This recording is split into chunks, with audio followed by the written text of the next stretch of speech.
And hello, everyone, to another episode of The Awakening. I am your host, Emerald Foxfire, and joining me today is the newest member of the Awoken Army, Salvation. How you doing, my friend?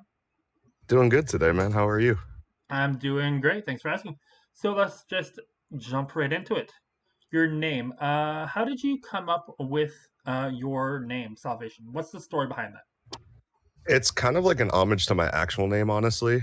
So Salvatore is my legal name. I usually go by Sal or Sam, mostly Sam, but Salvatore in Italian kind of translates into savior. So from there, it just kind of salvation similar to Salvatore, and it's also kind of the meaning of my name as well. So I kind of just incorporated that into there. Okay. When you were coming up with your name, were there any other choices that you were considering? Was there a short list? And if so, what kind of names were you kind of bouncing around before you landed on the one that you picked? Honestly, as long as I can remember, it's just always been Salvation. I mean, I've used like just kind of Sam and then some numbers for my gamer tag always, but then when I sat down and was like, I need something that's not Sam with some numbers to stream with. So when I really sat down and like started thinking about names and Salvation came up, it was just like, yeah, that's the only one that makes sense. There wasn't really any others that were like contending with it or anything. It just kind of felt true to me and it felt just kind of I don't know. It spoke to me. Those are that's always interesting that I always find about like when I ask that question. It's you can tell a lot about a person about how they came up with the name. It's like there's always very interesting meanings to that, and I always find those kinds of things very interesting. So, going into a more general thing, what was it about gaming that kind of drew you into the hobby, and how long have you been gaming as a whole? Gaming far back as I can remember. I mean, had the original Game Boy Advanced. Those were Ooh. always like my go-to. Hmm. Growing up, my PlayStation 1 was my child, and then of course PlayStation 2 as well. So gaming has always been like super prevalent in my life. I mean, it's just one of those things where it was like my escape. Bad day at school, go play some games. It's all better. Hmm. Um, Great day at school, go play some games to celebrate. It was just that was my thing. I mean, I think the obsession with it, though, if you can call it an obsession, it's a healthy obsession. I'll call it. Um, Probably started with Pokemon. Like the fact that I was, that's the reaction, man. I know. Hmm. Hmm. Just starting with the anime and then getting into the games. I want to say the first game I played was probably like first game I played all the way through, start to finish, was Fire Red. So the remake of Red and Blue, but that really just drew me into like storytelling within games and everything there. And then from there, it just platformed me into gaming as a whole. When it comes to Pokemon specifically, I'll never forget this, and I'm still mad at my sister for this. Back in the day, it's like I've been playing Pokemon since 1998 when it first came to North America. Mhm, So I remember one Christmas, my sister got Pokemon Yellow, and I got Pokemon Blue, I believe it was. And mhm. I got mad because I could only have one starter while she got all three. Oh my god, And right? and I was just like, you son of a bitch. But It's I like, got listen, I worked for this and you were just given it. exactly. It's like you're the bougie Pokemon trainer that just gets starters handed to you. I'm out here working for this shit. I'm grinding for these starters. Yep. I gotta say though, when it comes to the Pokemon anime, I gotta ask, who is your favorite and why is it probably Misty? Well, is it probably Misty, you said? Yeah, a lot of people like Misty. I know for a fact that back in the day, I'm gonna admit right here, I had a crush on Misty. But I think who is everyone your? did. That's my point. That's my point. Yeah, you're not wrong there. Character wise, though, I really liked Nurse Joy and Officer Jenny just because as a kid, it was so funny to me to see them just be like, "Oh, Officer Jenny, how are you?" They're like, "What? Have we met before?" And it's just Yeah. like that Oh, whole you met my storyline of, sister. "No, it's yeah, it's my sister, it's my cousin, it's my aunt," like whatever it is, but they're all literally the same exact animation, the same voice actor, everything. So that was always like the character that stood out to me. Funny thing is, a couple years ago, I actually met the original voice actors for Ash Ketchum. Really? Yeah, her name is Victoria Taylor. Yeah, that's incredible. Nicest person on the face of the planet. I swear to God, Yeah. absolutely amazing. But when it comes to like the Pokemon anime and whatnot, one of my favorite things is Misty Psyduck. Mm-hmm. Misty Psyduck and James's Victory Bell. How he always gets like eaten by it. Yeah. That shit. That was some good stuff back in the day. Like Oh, absolutely. old school Pokemon. Like I remember playing through Gen 1. I've played through every single Pokemon game except for Sun and Moon. Those are the only two I that I've never done. played a little bit of those, but that was kind of like the generation where it fell off sort of for me in I terms didn't of like it. like I wasn't excited for those like played through X and Y, those were more fun. They felt more Hmm. like the original series and stuff like that. When we got to like Sun and Moon, I was just like I I played a little bit and I wasn't here for the rest of it, honestly. I didn't like the fact that they got away from the gym battles and they did those like trials. I That's thought what that really was steered me away. that's exact. I was like, I didn't even beat the first trial. I guess you could call it. I'd be like, and I'm done. But Have you played Pokemon Arceus? Yeah, so I beat the main story of it. I'm just kind of grinding after game now. Um, just doing all those side quests, trying to level up my Pokedex so I can go and see Arceus. I'm actually just shiny hunting now. I've Nice. I have a box full of one box full of 30 shinies. Oof, you've been putting hours in. Oh, absolutely. The I'd say the three that I'm most proud of is my shiny Raichu, Very nice. my shiny Umbreon, and Espeon. Okay. As Espeon is my favorite Pokemon of all time, best evolution, and I will have no one saying otherwise. There will be no Umbreon or Espeon hate here. Nope. No Espeon hate ever. Nope. Best evolution as far as I'm concerned. But have you? What would you say is your favorite gen in Pokemon? It's between Gen 1 and I feel like it's got to be between Gen 1 and Gen 2, just because between Kanto and Gen 2 is Johto, correct? Yeah, Gen 2 is Johto. Yeah, those two were just like growing up the ones that really spoke to me. And like original Gen 1 will always hold such a great place in my heart because it's what got me into Pokemon. Hmm. And then I remember the amount of hype I had as a kid just going into Gen 2 and seeing like Totodile and Cyndaquil and just being so hyped for that. I Left out Chikorita there. I'm not going to leave out Chikorita, but I'm obviously more hyped for Totodile and Cyndaquil. Chikorita was the one that I always picked. If you've seen in the team's main chat and whatnot, gonna go behind the curtain. Me and one of the other leads, Dr. Eli.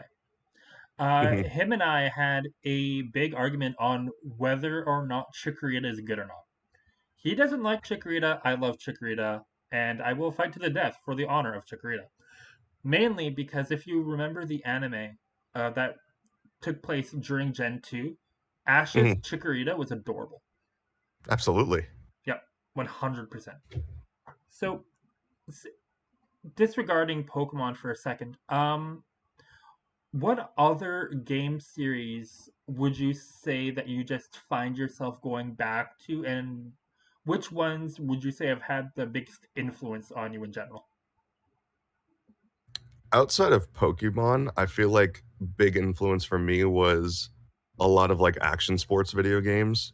So like Tony Hawk's Pro Skater was my favorite growing up, and I can N64? attribute most of my music taste to growing up on those games. So Oh yeah. all the punk rock and metal and stuff like that that was in there is all ingrained in me.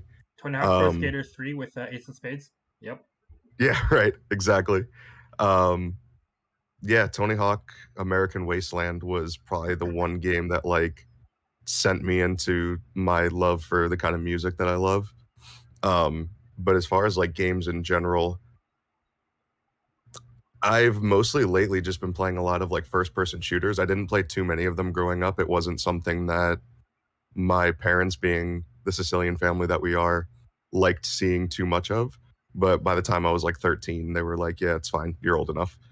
So getting into like Halo and Call of Duty at that point really kind of drove me into where I'm at today with playing Warzone, Apex, all of those kind of first person shooter games. Okay.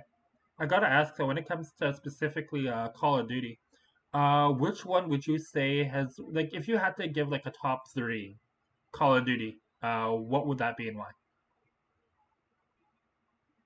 Giving my top three, I feel like Modern Warfare and Modern Warfare 2 are in the top three together just because those two games to me have such like nostalgia. Hmm. So what would be the next one, the last one of the That's what top I'm three? thinking. That's hard for me because I really do like the new Modern Warfare and like the new mechanics they brought to it and how they added Warzone and everything. But if I'm looking at it just genuinely from like a Call of Duty multiplayer perspective, Warzone aside, just keeping that out of the equation, um, probably Modern Warfare 1 and 2 and World at War Zombies. Okay. For me, I would have mine is number one is Modern Warfare 2, all day, every day. Next is Black Ops 2, Of course. and That's most people's. an outlier. A lot of people didn't like this one, but Call of Duty Ghosts. It's a good one. I enjoyed it. Ghosts just because of gun game. Mm. I will never forget this till the day I die. There was a match. Do you remember in Ghosts the map called Strikeout, the baseball themed diamond one? Yeah, vaguely. There was a match that I did in gun game on that map where I was one of those people that would just run around and stab people. Yeah, I got 52 stabs in one match. 52. amazing. 32 of them were the same guy. I listened to this man lose his goddamn mind on a mic, and I actually died that day. I'm actually not here. I died of laughter. It's like it was the greatest experience I've ever had. It was hilarious. Yeah, so incredible. so going to a more genre specific kind of thing here. You said that you play a lot of first person shooters nowadays, but going back to your gaming past, what genres would you say were kind of like the foundation to your gaming experience, and how did that evolve into the kind of games you play now? Usually back in the day, it was like I loved any kind of video games that were tailored off of like shows or movies that I loved.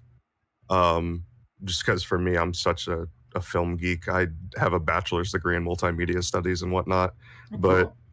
yeah, um, so just kind of like seeing like any kind of games that had a good storyline or were like based off of a TV show or movie that I really liked were stuff that were huge to me.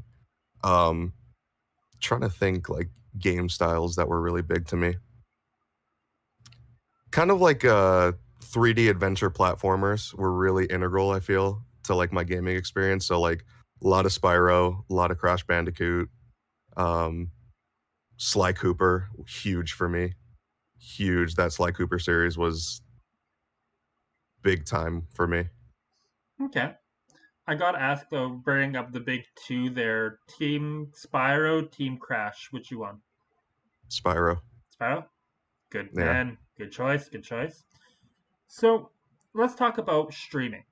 How did you hear about streaming? Did you have any friends who were streamers? Did you have any people that you watched that inspired you to do it? Or did you have any people being like, "Hey, I think you can do this"? What's your origin story on streaming? Kind of like a combination of things. I mean, I've always been told like, "Wow, you have a great voice. You should do broadcast or something like that." And I'm like, "Well, my voice goes into streaming, so that works there." Um, Always loved games, so just made sense to kind of just add that community aspect into it and bring other people into my gaming experience. Okay. And a combination of having friends that stream too. So actually kind of like the story of how I found the Awoken Army. My friend Megan, who is actually uh, Mad Dog's wife now. They got Okay. married this past year. Mad Dog is one of the streamers for Awoken Army as well, for those of you that don't know. She introduced me to this wonderful crew of people, and I got into watching her streams and things like that, and Mad Dog streams, and it just kind of like propelled me to be like, oh, I could do this too. That's incredible. Okay. I gotta pull back the curtain a little bit. The day that you were picked up, Mm, me and some of the other leads were in a call, and we were like, "We're gonna do this," and you were playing Warzone, I believe it was, and yeah. I believe it was Plexity was basically like, "Come on, look at your chat, look at your chat, do it." He was just like very excited. He was like, "I can't wait to look at the chat, look at the chat," and we're all just sitting there like, "Calm down, guy, calm down." Calm down. It's like I he's know the gonna look exact at the moment you're chat. talking about. It's like he's gonna look at it. I swear to you, he's gonna do it. Just calm your shit. He'd put it at such an intense moment, I feel too. We were like in the shit of it in Rebirth Island, and then I look over, he's like, hypothetically, what do you feel about Awoken Sal? And I was like, man, hypothetically, that's a really cool name. I like that, man. And then like a couple minutes later, I get added to the Twitter chat while I'm midstream, and I'm just like, I, I, it's it act- was awesome. it's actually kind of funny because like what he was saying in your chat there that night, we were all coaching him on like what to say, and it's like I don't know what to say. It's like how should I say this? How should I say this? The hypothetically part that was partially me and partially Eli, I believe, that came up with that part. But when it comes to obviously streaming, we're all content creators here. We all know what it's like to produce, create content and whatnot. What keeps you motivated to continue streaming, and how do you deal with burnout?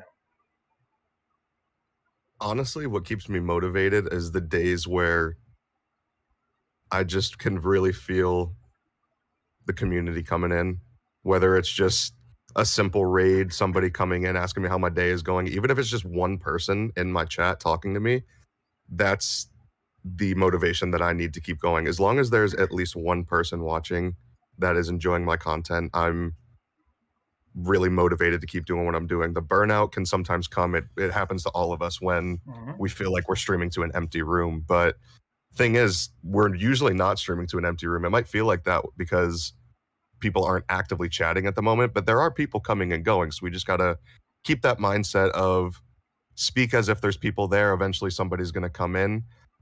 Make sure you're giving yourself those breaks, though.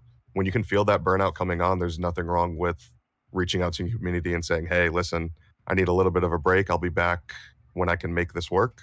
Um, I usually will just take like a day or two every week or so and just kind of tweet out, be like, hey, no stream tonight. Sorry, guys, going to take a mental health night just to make sure that I'm not trying to put, I want to put everything that I have into this without completely draining myself, if that makes sense. That definitely So makes it's sense. really just about making sure that I have that balance there. But as far as the motivation goes, the community, everybody that comes in and you can feel the support that comes from them. Plexity coming in, gifting me subs, and I feel the love. My mod Mythic coming in and just throwing a couple biddies just to make me smile. It's just those little moments of my community is there for me that just keeps me going because it's so much more than just hitting a live button and playing a game. Speaking of Plexity, though, if you ever want to annoy him a little bit, I'm going to tell you a little story. If you ever Oh, want to tell annoy me, him, tell me. just call him North Ketchup. Norse, like as in like a Norse god. North, as in the North, direction. okay. North Ketchup. North ketchup, okay. Yeah, just As just opposed to South ketchup, okay. as opposed to South Ketchup. Yeah, just call him North Ketchup, and or if Eli comes in, Doctor Eli, just Hmm. say the word Whopper. Whopper, okay. Now I don't know about that one. That's a Cal knows about that. But it's a funny reaction if you ever want to do that. There's a little thing. Um, All right. but when it comes to streaming a lot, I know a lot of people personally that have fallen into the trap of thinking that when they're on camera that they have to have a sort of heightened sense of themselves on camera in a sense of being more extra, as some people would say. What is the pros and cons in your estimation of having a more heightened persona on camera? And what would you say is the differences in you on and off screen? There's definitely a level where I feel like you heighten it a little bit. Um At the end of the day, it's about being yourself. You just Mm, wanna make sure that above all else, it's your personality that's coming through. When it comes to streaming, it's we're entertainers. We're content creators looking to entertain people, even if it's literally just entertaining ourselves by making stupid jokes while we're streaming, but we're there to entertain. So I think it just boils down to taking your personality and putting it out there in a way that's enjoyable for others to watch. So it's about finding that balance of not necessarily heightening your personality, but just kind of finding the ways that you can really bring it into the community and have that all-inclusive feeling for everybody. okay.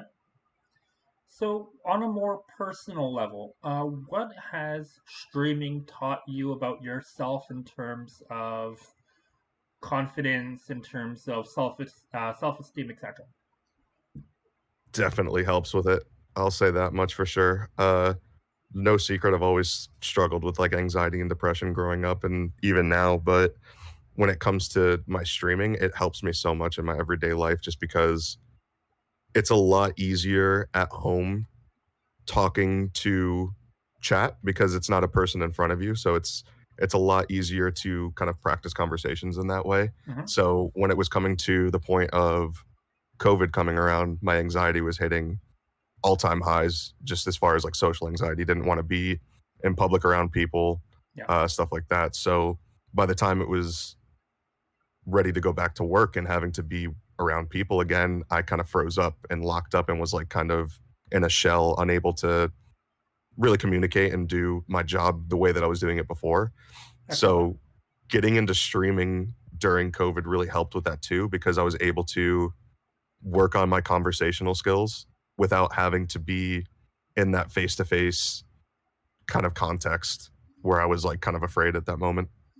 It also, when it comes to things like that, in terms of confidence, self control, or not self confidence, self esteem, and whatnot, being online gives you, what's the word I'm looking for? It gives you a bit of a buffer, in a sense, to help you get over things like that, if that makes Mhm. sense. So, a lot of people that I know, and I will admit, when I first started doing this stuff about 3 years ago, I was a content creator first, and then I was a producer for things like this. But when I first started streaming back in 2019, I fell into the trap of doing it for the wrong reasons. Oh, that is the thing that a lot of people do. They'll think, "Oh, I'm going to stream. I'm going to get a lot of money." Blah blah blah blah blah. What are some of the most important things that or advice that you would give to someone who is just starting streaming or just starting making content? And what are some things that you would tell them to do or avoid? Avoid being in it for the money. Mm-hmm. Yes, of course, a lot of us, the end game is to be able to make this our full-time gig or just a way to be able to have really great income. Don't make your main goal about this the money. That's how you're gonna get burnout. That's how you're gonna really get down on your self-confidence in that just because you're constantly going to be measuring yourself in forms of numbers instead of trying to measure, am I enjoying this? Is my community enjoying this? Is there a level of happiness in this? It's really just it's like I said, I mean, yes, it's great if we can make money doing this, but for me, I am looking to build a community. I'm looking to give people a safe place to speak and talk about their experiences and really enjoy the content that we're creating together. Um, you start to make it about the money and your vision gets clouded. Mm-hmm. I So would it's all right to have that money be a really good goal in this because of course that's a goal for all of us. We want to make money doing this, but once you have that at the top of your list, it can start to make the rest of the list crumble. I would also throw in there a very common point is don't pay attention to numbers. Don't pay attention to numbers and avoid follow for follow like the plague that it is. What are your thoughts on those two concepts? Yeah, as far as follow to follow goes, we kind of had a conversation about that I think last night. The Awoken folks. Uh, it's one of those things where we understand you're really trying to hustle, you're really trying to get that growth, but you're not going to get growth from somebody who just simply hits follow, turns off your notifications, and leaves it there. Eventually, what that's going to turn into is them realizing, man, I never really watched this person. I'm going to unfollow. There's Yeah. really no growth there. It's just initially looking like you have numbers. So, really being so interested in those numbers to do follow for follow, it's not what's going to get you followers. The real better way to do this, and I'm sure most streamers would agree, you can tell me if you've got another perspective on this, but seeing what number of viewers you're at the end of your stream, finding somebody with a similar category that you don't already follow, watch them for about a minute with your stream, see if everybody vibes with them, say, cool, we're going to raid this person. Make sure it's somebody usually with about the same viewer count as you. So say, I've got somebody with 4 people. I'll go and raid somebody with 3 to 5, and then raid them over. This way, we learn about their community grows. They learn about our community grows. It's less of a, I follow you because you follow me, and more of, let's support each other. I do like your content. I want to show you that my community is here to support you as well as me. Okay.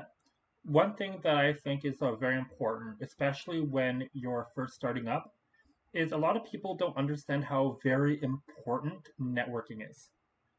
It's, as you Big said, time. finding new people and not just following them in hopes of they'll follow you back. It's more of a let's work together and grow together kind of thing. This is this is a marathon, not a sprint. And I see it more as a relay rather than a marathon. I see it as Hmm. like we're gonna succeed together a lot easier than we will alone. So Hmm. why not grow together and help each other out, you know? A lot of people see streaming as a competition. They'll see someone with, say, someone has 5 viewers, and they see someone with, say, 7 or 8.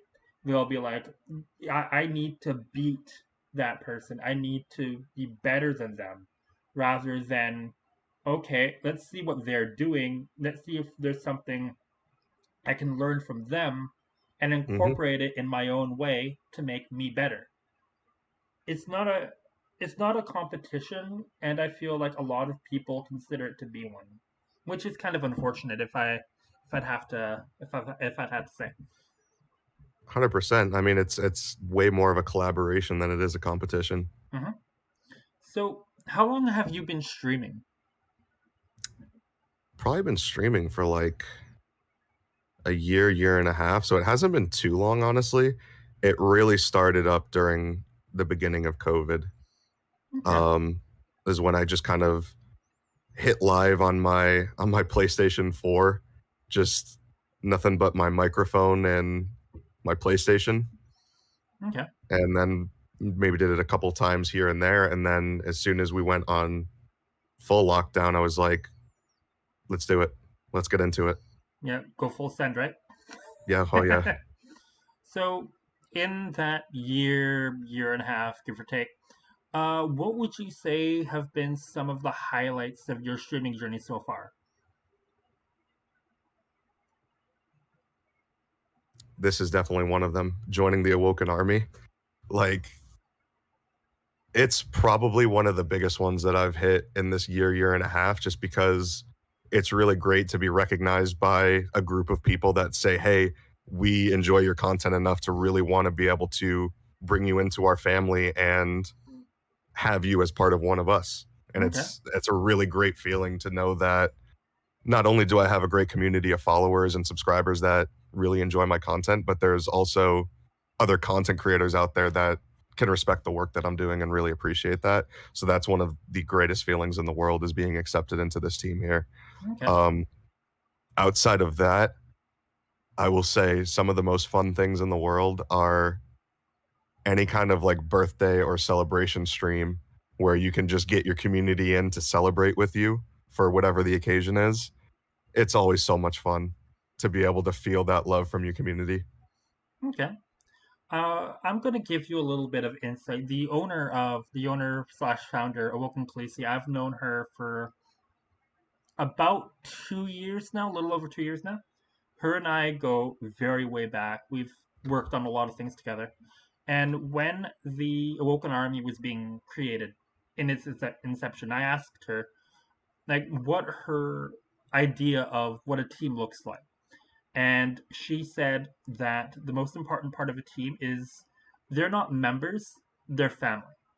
And the fact that you see that means that we're doing our job. So thank you for that, first and foremost. No, of course. No, thank you for that. Listen, because it's so apparent from the get go. Like from the moment that I was just a viewer, and it started out. I think the first person in Awoken Army that I really started watching was JK Super Trooper Josh, just because he was a good friend of Megan and Mad Dog, Mhm. and then of course watching Mad Dog, and then from there it just really blossomed into the whole team. But from being a viewer into the grinder chat into the actual Awoken Army main chat, it's just I really can feel the amount of love and just family values that are within this team. Okay. So let's talk about the team for a second here. Uh, you touched on this a little bit earlier, but what was it about the Awoken Army that made you want to be a part of it, and what, in your estimation, makes us unique in terms of the other teams out there? I feel like a lot of the teams are really focused on competitive gaming. There's not as many teams out there that are focused on family and community. Like a lot of them are just either self growth or it's a matter of we have a certain level of kills in this game, so we know that they're able to play on this team if we do competition, stuff like that. But with Awoken Army, you can really tell it's just about we're looking for streamers who know what it's like to want to feel accepted. And we're just looking for that safe place to be able to share our love for gaming and our love for content creation and production, whatever it may be. We're looking for the similarities and our differences here. And that's what I really like about Awoken Army is just the fact that we're here for family and good times. Okay. And that's what it's all about. So going from the when you first started, when you first heard about the team, to now being a part of it, how would you describe the overall culture of the team? So welcoming. Doesn't matter whose stream you go in, they're so excited to have you there. And they're always so willing to come and support everyone else as well. Everybody is just so welcoming. And again, that just really ties into what I was saying about the team as a whole. It's just all about giving that welcoming environment. Everybody is welcome. I gotta ask though, on a bit of a tangent, I gotta ask, when you first saw Plexity say in your chat, uh, basically asking if you wanted to be a part of the team, give us a rundown of the kind of play-by-play of emotions during that time. How did you feel about that? Did it catch you off guard? And what was going through your head at that moment? Completely caught me off guard. So at first, when he hit me with the hypothetical of how do you feel about Awoken Sal, I was like, oh, that's a really cool name. And like in my head, I was like, oh, that's cool. They're just kind of like giving a cool name for one of the people that's grinding in their chat. And then it started to kind of like settle in my head. I was like, wait a second. And then as it started to process and it kind of came to the realization that yes, he was inviting me to be a part of the team, it was just kind of like full blown joy at that point. Okay. It was just that stream turned into a celebration stream at that point. I could tell, 'cause as I said, I was in your stream for a little bit after that point, and I could tell that Plexity and Duck are the ones that go through and find people and whatnot. They Mhm, have a very good eye for finding people who would mesh well with the family. We're not a mhm, team, we're a family, as far as I'm exactly. concerned. But the second I watched your not even a minute, not even 10 seconds, just the vibe that you had fit perfectly well with what we were trying to do here. So they did a good job finding you, I'll tell you what. They do a good job finding everyone. Listen, Absolutely. everybody in this family is absolutely incredible. Mhm. So, speaking of family, let's talk about your community. How Mhm. would you describe your community in one sentence? And how important is the concept of community to you in a whole, in general? My community is out of their minds. And I love every single second of it. I just love the fact that we are all so comfortable with who we are that we can all just kind of be ourselves in chat, in gameplay, whatever it is. And we're not afraid to say whatever the craziest thought in our mind is. Because we know that we're saying it in a safe space and it's not going to be judged by others. So I love the craziness that I get out of my chat and the jokes that we crack and just the great times that we have. And community means everything to me in this. I mean, I wouldn't do it if it was just to do it for money. I would do it for free if it was just for the viewers. I mean, I just love having people hanging out and chat with me and enjoying that experience with me. Okay. So you're familiar with the concept of a mission statement, yes? Yep. If your community, if your stream had a mission statement, a word or a phrase that encompasses what you want to be, what would it be and why? Just good vibes and good laughs all around is what it boils down to. I see so many streamers trying to focus on, I need to be the best at this game in order for people to watch me. Mhm. I just want to be myself, crack a few jokes, and make some people laugh. I'm here for a good time. If I'm terrible at a video game, I will embrace it fully and I will find the humor in it. It's just about me wanting to enjoy myself and make sure that my chat enjoys it too. If I happen to do good in a game, awesome. Mhm. I get a good clip. If not, I'm just here for a good time. My whole thing when it comes to these kinds of topics is basically a lot of people there's two parts to like streaming and whatnot. A lot Mhm. of people come for the gameplay, and a lot of people stop there. They miss the second, and as far as I'm concerned, the most important part. You come for the gameplay, you stay for the personality. I 100%. firmly believe that, and it's you see a lot of people, as you said, basically like if you're not the best, no one's gonna watch you. But if you're good, if you can draw people in, it's not the gameplay that's gonna keep you because you can watch clips on YouTube. There's Mhm. thousands of them, hundreds, tens of thousands of them. Just look at cool clip Warzone. You'll have hundreds of thousands of hours, but you won't know about the people who made them. They're just a name on a screen. Yep. They're gonna stay for the community and how you present yourself in a sense, both with your personality, how you carry yourself, and how you interact with the people in your community.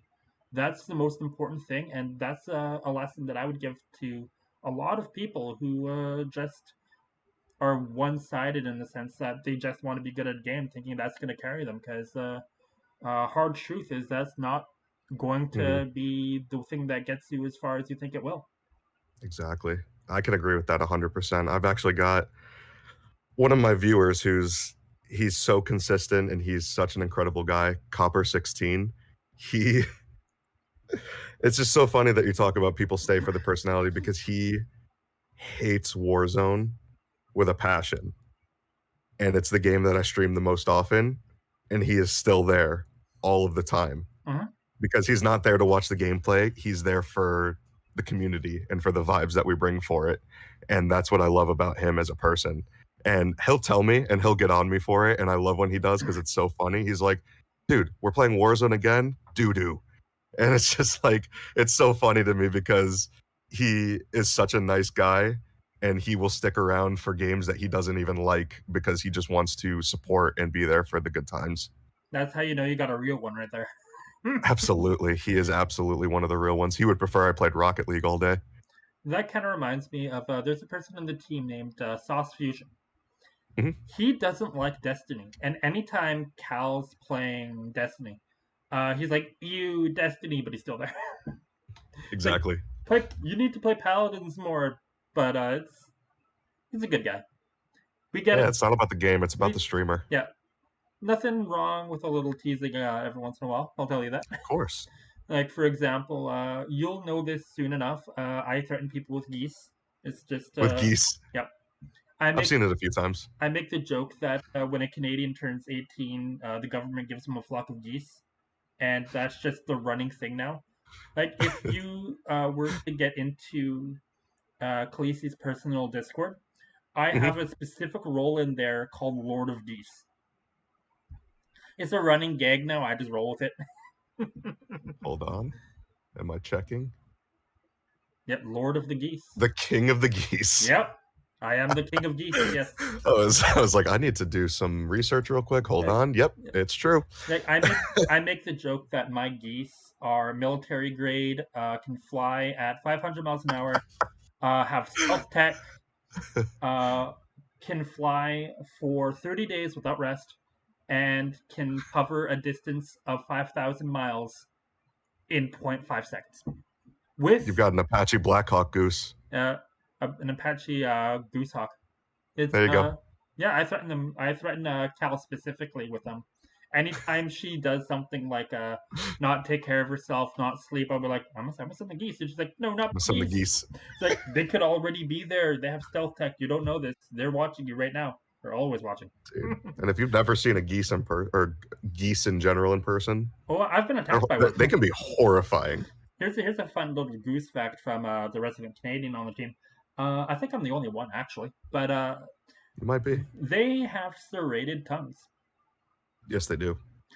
We call them. And their teeth are horrifying. We call geese cobra chickens for that reason. Cobra chickens. Yep, they It's are accurate, cobra though. chickens. It's very accurate. Yeah. So speaking of a more long-term topic here, where do you see streaming taking you in the future? I.e., what do you want to be doing at the end of this year in terms of charities, in terms of special events? Where do you want this to go in your estimation? Where do you see it going? I'm just looking to kind of keep the steady growth that I have. If it speeds up at all, that's awesome. But really, I'm just kind of devoting the time that I would like to streaming and trying to see that growth there exponentially in followers and subscribers. I think my main goal for this year is to try and get more people into my Discord and kind of get the community going there, just because Discord is such a great tool for streamers because it allows your community to continue to be active when you're offline. Mhm. Because as soon as we stop streaming, they can't talk and chat anymore. So once you have that Discord, it's really great that you can have that gathering place for your community to really spend their time even when you're not live. So I think my goal this year is really building up my Discord and my follower/subscriber count. Okay. So, do you have any final thoughts before we wrap it up? Anything you want to say? Not that I can think of. I mean, we had some good conversations here. All right then. So tell everyone where they can find you. So you guys can find me over at twitch.tv/salvation9397. You can also find me over at twitch.tv/theawokenarmy. I should be towards the bottom of the list as I was just added on. But you can check out all of the other great streamers on there. Every single one of them is worth the follow and worth the watch. But yeah, I really do appreciate you having me on here. It's been such a good time. I appreciate that. And that is going to be the end of today's episode. I am again your host, Emerald Foxfire, and with that, I'll see you next time. Emerald out.